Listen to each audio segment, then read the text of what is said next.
Oprah Winfrey Golden Globes speech fills presidential void. Sunday night's Golden Globe Awards started off with a nod to Oprah Winfrey's future in politics. In 2011, I told some jokes about our current president at the White House Correspondents Dinner, jokes about how he was unqualified to be president, host Seth Meyers said in his opening monologue, and some have said that night convinced him to run. And if that's true, I would just like to say, Oprah, you will never be president, he said, playing on some reverse psychology. You do not have what it takes.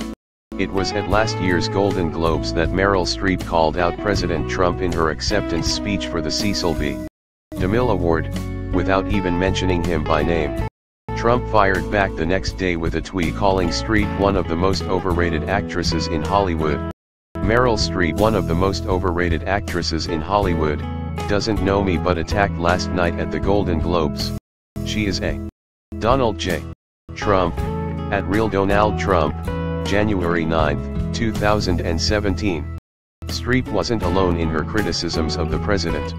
Trump was less than 2 weeks out from his inauguration at the time, and it seemed that a jab at the then president-elect came with every acceptance speech delivered at the Globes that night.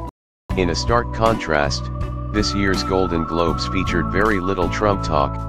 Meyers nailed a few jokes at the president's expense, but Trump was a sideshow to the main political event of Sunday night, the Time's Up initiative started by roughly 300 prominent female players in Hollywood as a follow-up to the Me Too movement.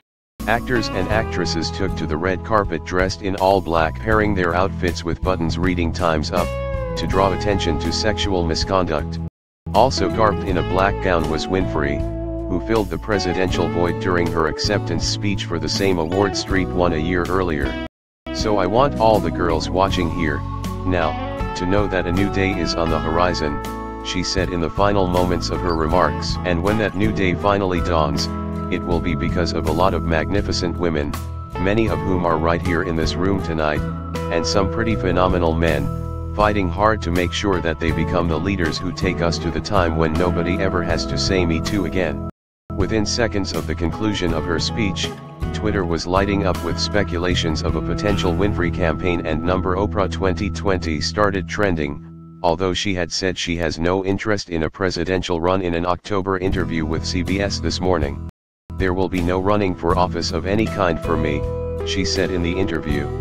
In the day following her speech, old comments Trump made about Winfrey being his first choice for a potential vice president pick resurfaced.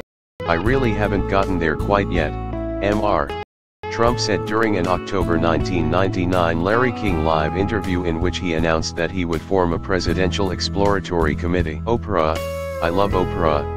Oprah would always be my first choice, he followed up moments later.